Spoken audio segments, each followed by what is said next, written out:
everybody. My name is Tim Rentgen. I'm the mayor of the city of Minneapolis.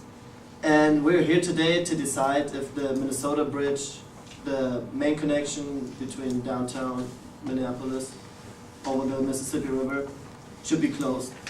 The bridge got inspected every 2 years until 1993. After that, they decided to inspect it annually. In the last years, there were several concerns about the stability and the tolerance of the bridge. And now we're here to decide if we should open or close it. We got Mr. Zabel and Mr. Fernandez. They're going to argue to close the bridge. On the other hand side, we got Mr. Simcox and Mr. Estrada. They're going to argue to leave it open. And to start the argument, we're going to flip a coin. Heads, they win. Tails, they win. Let's go ahead.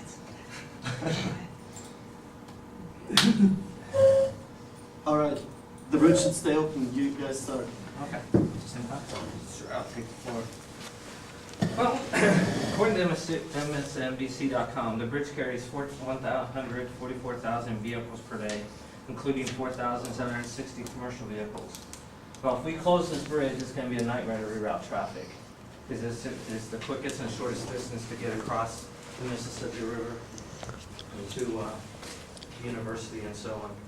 And a lot of the commuters are going to be angry, and you're going to have a town hall full of angry citizens wondering what they're going to do.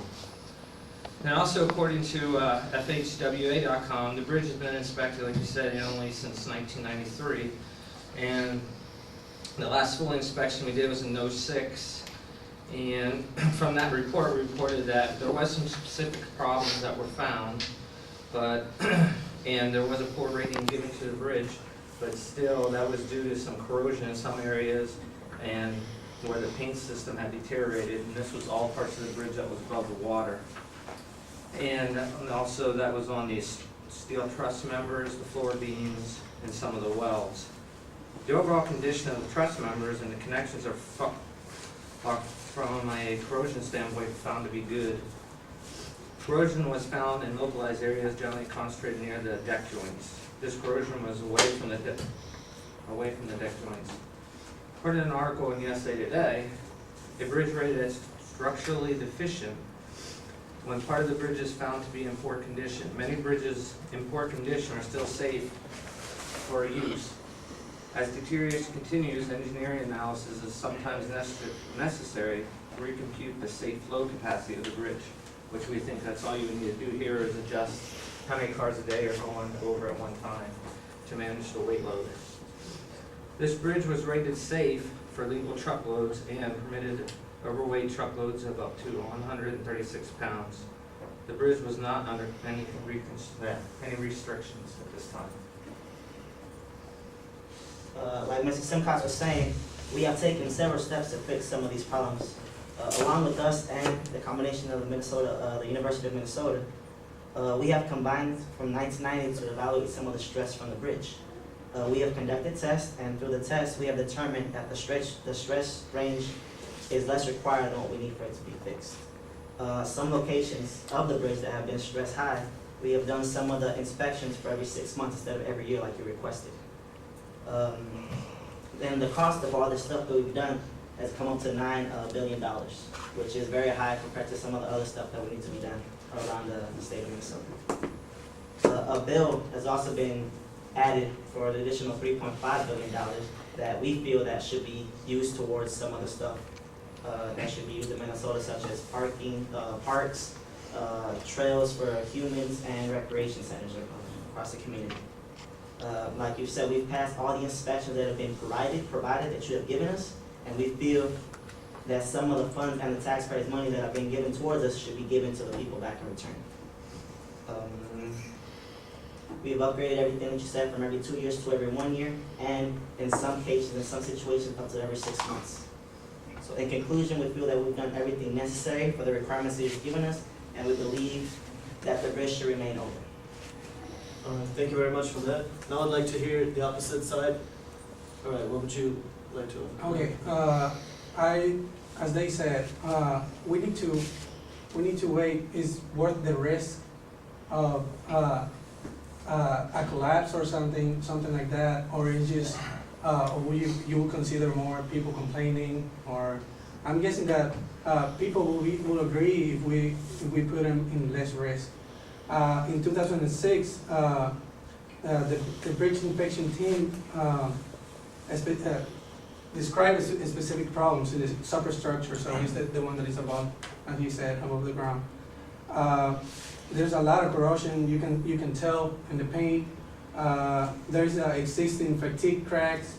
They're being repaired and everything, but I don't think they, as they said, the weight load that it was supposed to, like, the bridge was made for, we put a lot of weight since all the reparations and everything that, we haven't think we keep having the same, weight load. So, but we didn't count all the weight that we put on the bridge, the extra, weight. Deficiencies were acknowledged in 2006, 2005, 2006, 2007 inspection reports. The Minnesota Department of Transportation, we've taken several steps to address deficiencies. There were some cracks,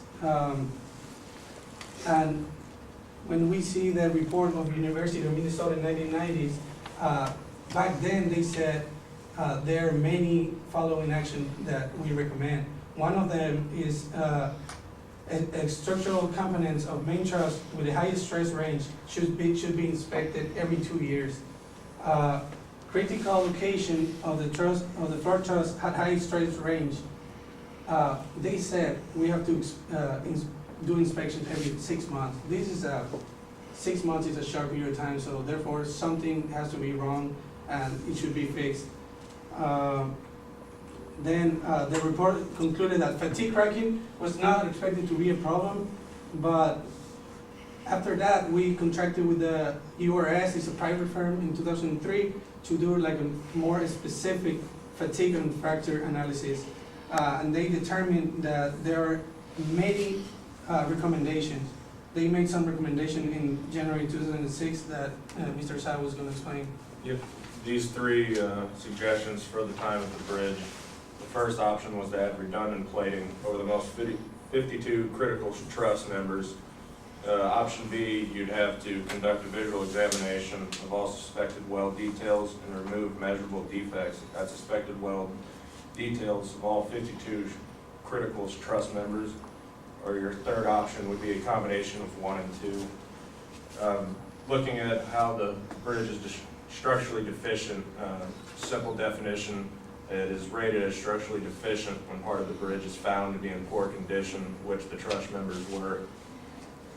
Each bridge throughout the country is rated on a condition of its different parts on a scale of 1 to 9. 7, 8, and 9 meaning good conditions. 6 is satisfactory. 5 is in fair condition. 4 meaning poor. 3 is a serious matter. 2 is critical. 1 you shut it down. Here this bridge was rated in 4, so we're in a poor state. Going back to the cost, it would be more cost discount, well, let me phrase that, it's more costly to us to have to rebuild the bridge entirely as far as lawsuits if something catastrophic should happen, and B, to reconstruct the whole thing rather than just making repairs. All right, thank you very much, gentlemen. Now I'd like to ask you to leave the room for a second that I can make my final decision, evaluate your arguments. I'm going to announce my decision after that. Thank you, sir.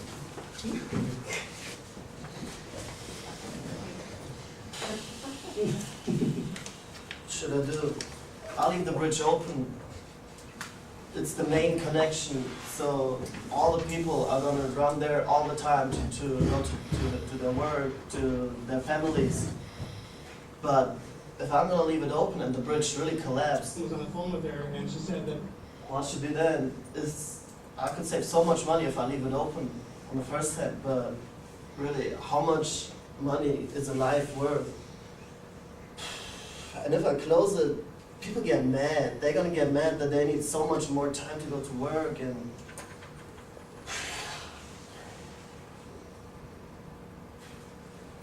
If I leave it open and the bridge collapses, that could be horrible consequences.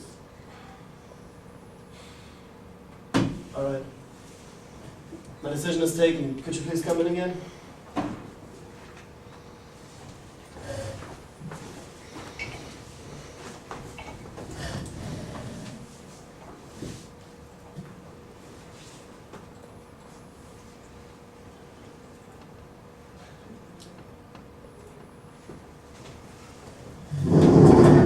Alright, again, thank you all for your effort. You both teams presented really good arguments, but at the very end, I can't be responsible to risk so many lives, so my final decision is the bridge will be closed. Thank you.